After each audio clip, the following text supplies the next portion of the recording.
So, hello guys, good morning, good morning. Today is Monday. Pupunta kami ng palengke ni Rex. Sakto, it's oras na? 6 o'clock. Mamamalengke kami ni Rex kasi may patrabaho tayo ngayon. So, para na din. Ulam, tapos bili pa ako ng bigas. Doon na sa palengke. Aray ko, ang gulo nitong dalawa ito. Kulit. Ay, oh no. Ano pa naman ang kuko niya? Kagaya natalas nga. Oh, itong tatlong to. Kulit. So, hindi ko pa alam kung ano ang ang menu ko ngayon. Pero ano na lang mamaya sa palengke na lang siguro. Palengke na lang kami.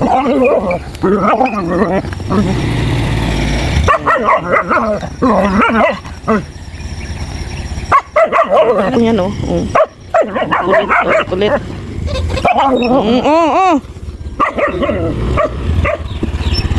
Ano, meron ng bako dito. Ikuran na rin. So, yan na guys, kakarating lang po namin galing na palengke. At ang aming nabili po ay bangus. Bumili ng bigas. Ito, lamas. Ito yung bangus. Anong to de? Paksiw? Sabaw. Paksiw yan? Paksiwin. Yung ating yan yung ating menu ngayong umaga tanghali. Kasi isahin ko na lang magluto para mamaya tanghali, guys. Hindi na ako aligaga magluto-luto. Kasi lipat ko muna tong yung bigas.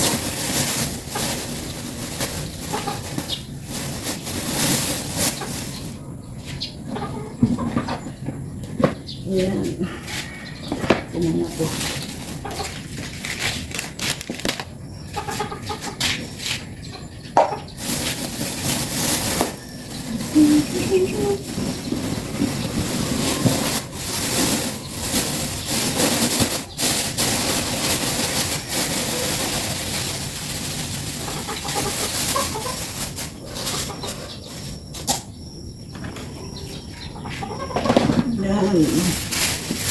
Ito.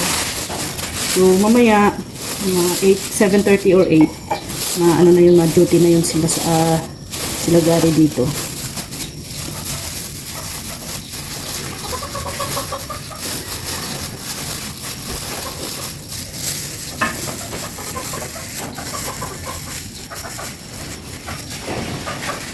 Si Uno, you're so bad na Uno inaaway mo na sila Mary ha.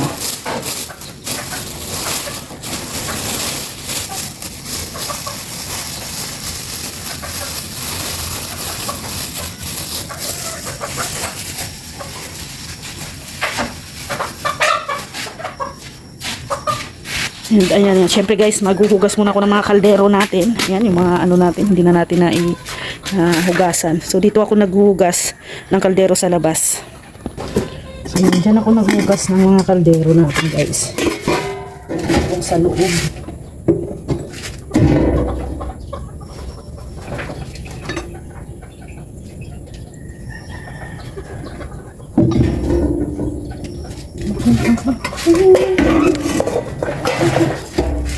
Gusto na tayo ng kaldero. Set!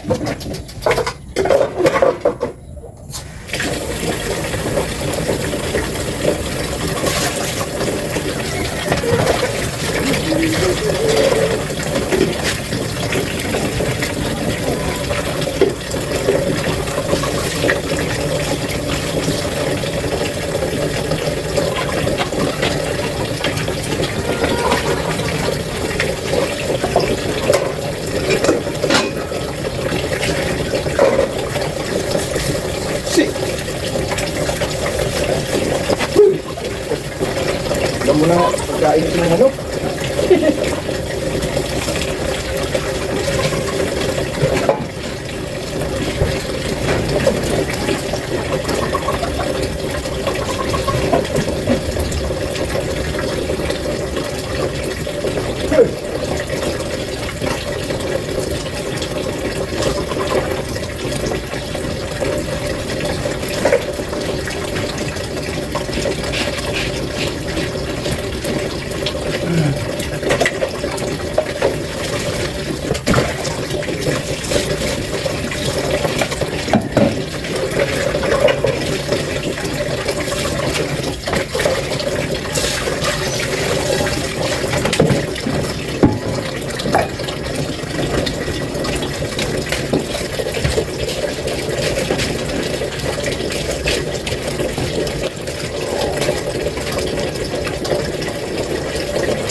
So yun na guys, luluto na tayo, prepare na natin.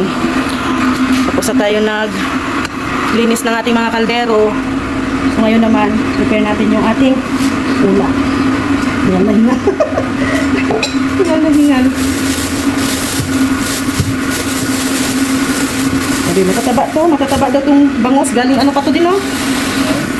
Yung bangos na culture nila galing dagat. Ano yan, cultured siya. Yung alaga siya. Pero sa dagat nila inalagaan. Matataba. Gusto ni Rex. Paksiw.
ano, pag merong kalamansi sa patso, naglalagay ako ng kalamansi para hindi masyadong malansa.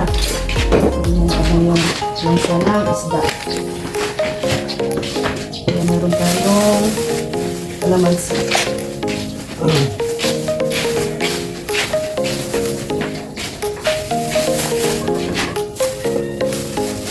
Ano mo to sibuyas, de?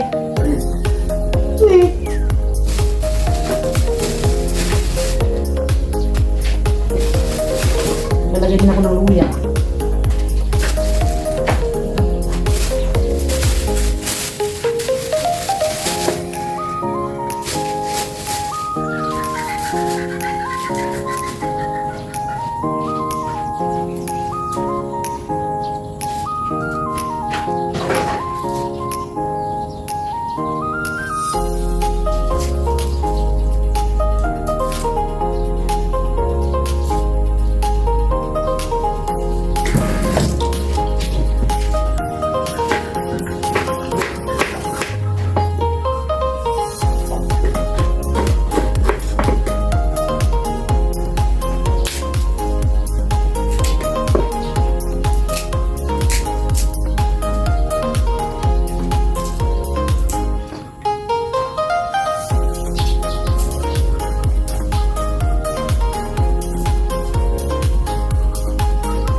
Kain hapon. Kain kanina. Sige. Kain ka? Doon?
So, ayan na guys, yung ating paksiw na bangus. Ayan, isasalang na natin yan. So, nilagyan ko na po yan ng kalamansi, luya, sibuyas, at bawang, no, at paminta. Then, nilagyan ko din ng konting mantika. Ayan. And, tawag nito suka, and konting tubig. Ayan. So, isasalang na natin. Isasalang na natin to guys sa ating kusina. Ayan, dito sa ating dirty kitchen. Dito kasi tayo nagluluto. Itong dirty kitchen namin guys, hindi pa ito tapos. Hindi pa po ito tapos. And bala ko pa pong dagdagan yan ng hollow blocks. Yung decorative hanggang dito yan. Ipapatong ito. Yung pipe na to. Sa hanggang dyan. Hanggang dyan yan sa pipe. Para kahit na mag-ulan, hindi mapasok dito. Pag ganyan kasi, napasok pa rin pala po yung ulan dito, yung anggi ng ulan. And dito din, lalagyan ko pa rin yan dito. I-level na yan dito. Hanggang gaano kataas. Yan. Pero ano lang, yung decorative lang na hollow blocks, yung ilalagay. Yung may butas-butas. Yung ganun, yun ang aking ilalagay dito.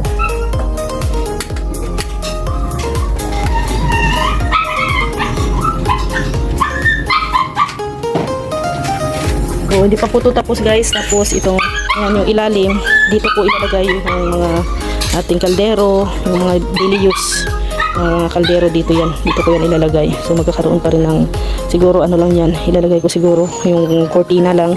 Tapos lalagyan ko yan ng patungan dyan, ng kalahati. Para malagyan siya ng mga dyan kaldero. Yan, tatanggalin ko pa yan. Medyo dito malikabok. Dito pa to dito. Ito, pa to guys. Lalagyan pa to ng bubuhusan pa po to. Hanggang dito lang yung konting step lang dito. Para yon yung ating medyo angat yan siya. Then hanggang dito yan sa poste.